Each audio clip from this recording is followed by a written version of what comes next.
नमस्कार, जय हिंद। मैं हूं आयुष और आप देख रहे हैं हमारा खास शो विस्तार से। आज हम बात करेंगे साल 2025 की, जो भारतीय सेना के लिए कई मायनों में खास साल रहा है। इस साल सेना ने कई बड़ी उपलब्धियां हासिल की है। तकनीक में, रणनीति में काफी ज्यादा सुधार हुआ है और भारत की ताकत दुनिया के सामने आई है और ज्यादा मजबूत होकर। तो ऐसे में आइए एक एक कर जानते हैं साल 2025 की 10 बड़ी उपलब्धियां सेना की।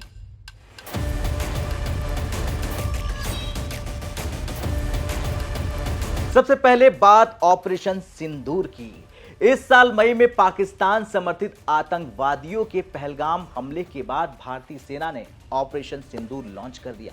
इस ऑपरेशन में सेना और वायुसेना ने मिलकर काम शुरू किया और पाकिस्तान में जबरदस्त तबाही देखने को मिली। हमने आपको दिखाया भी था भारत तक पे। और ऑपरेशन सिंदूर की पूरी प्लानिंग मिलिट्री ऑपरेशंस ब्रांच में हुई। निगरानी डीजीएमओ के ऑप्स रूम से हुई, जहां सीडीएस और तीनों सेना प्रमुख मौजूद थे। इस पूरे ऑपरेशन में 9 आतंकी कैंप तबाह हुए हैं। सेना ने 7, वायुसेना ने 2 और स्ट्राइक सटीक और नियंत्रित थी। एलओसी पर 1 दर्जन से ज्यादा आतंकवादी लॉन्च पैड नष्ट हो गए।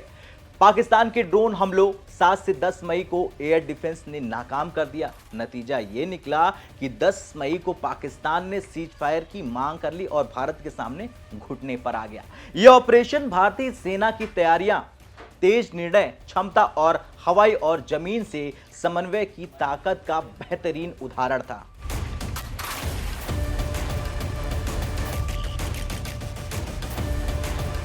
इसके अलावा इस साल भारतीय सेना ने लंबी दूरी की मारक क्षमता और सटीक स्ट्राइक में भी जबरदस्त सुधार किया है।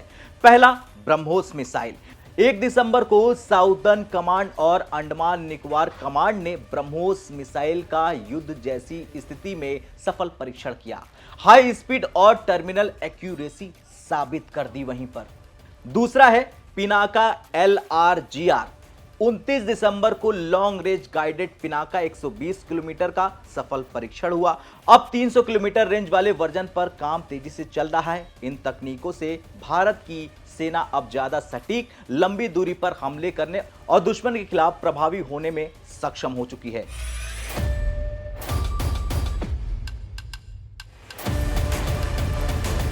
इसके अलावा हवाई ताकत में भी इस साल बड़ा सुधार हुआ है। भारतीय सेना को 3 अपाचे AH-64E हेलीकॉप्टर 22 जुलाई को मिले और दिसंबर तक बाकी 3 भी आ गए। इन हेलीकॉप्टरों के आने से सेना की हवाई मारक क्षमता में मजबूती आई और निगरानी ताकत बहुत ज्यादा बढ़ोतरी हुई। इसका मतलब यह है कि दुश्मन के खिलाफ तेजी से जवाब देने की क्षमता अब और ज्यादा सेना की मजबूत हो चुकी है।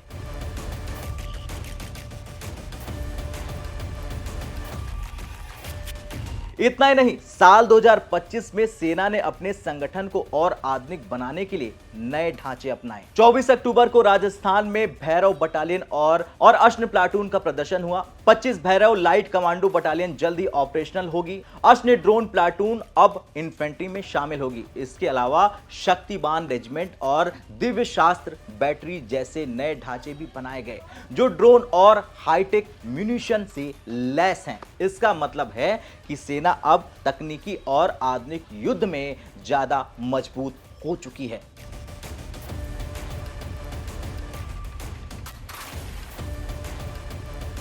अब जरा 5वीं उपलब्धि की बात करें। 5वीं उपलब्धि साल 2024-25 को सेना ने टेक एब्जॉर्प्शन का साल घोषित किया, क्योंकि 91% गोला बारूद अब स्वदेशी हो चुके हैं। सेना ने 3000 RPAS 150 थेथर्ड ड्रोन, स्वाम और कामिकाजे ड्रोन शामिल किए। 5 अगस्त को BMP के लिए थर्मल नाइट साइट और मेल RPA को मंजूरी मिल गई। यानी इन सभी कदमों से भारतीय सेना अब तकनीक में आत्मनिर्भर हो रही और भविष्य के युद्ध के लिए पूरी तरह से तैयार हो चुकी है। अब जरा 6ठी उपलब्धि की बात करें तो सेना ने डेटा और डिजिटल टेक्नोलॉजी में काफी सुधार किया। एज डेटा सेंटर बनाए गए, जिससे फैसले जल्दी और सही तरीके से लिए जा सके। इतना ही नहीं, इन हाउस सॉफ्टवेयर बनाए गए, जैसे कि इक्विपमेंट हेल्पलाइन और सैनिक यात्री मित्र ऐप। इससे सैनिकों को तकनीक का सीधा फायदा मिला और युद्ध में निर्णय लेने की गति तेज हो गई। इसके अलावा अक्टूबर में जैसलमेर में आर्मी कमांडर्स कॉन्फ्रेंस हुई। इस बैठक में ग्रे जोन वॉरफेयर, ज्वाइंटनेस और आत्मनिर्भरता पर चर्चा हुई। इसका मतलब यह है कि सेना अब सिर्फ हथियार नहीं बल्कि रणनीति और नई सोच में भी आगे बढ़ चुकी है। अब सबसे बड़ी उपलब्धि की बात करें तो साल 2025 में सेना ने विदेशों के साथ भी मजबूत कनेक्शन बना लिए, 7 बड़े अभ्यास किए। फ्रांस के साथ एक्सरसाइज शक्ति, अमेरिका के साथ युद्ध अभ्यास, थाईलैंड के साथ मैत्री अभ्यास, ऑस्ट्रेलिया के साथ ऑस्ट हिंद और श्रीलंका के साथ मित्र शक्ति, ब्रिटेन के साथ अजय वॉरियर और यूएई के साथ डेजर्ट साइक्लोन 2।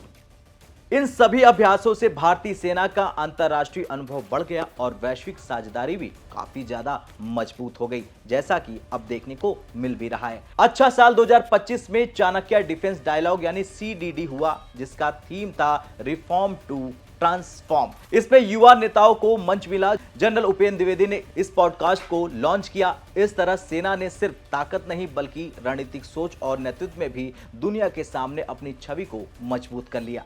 सेना की 10वीं उपलब्धि यह है कि सेना ने नवाचार और स्वदेशी तकनीक को बढ़ावा दे दिया।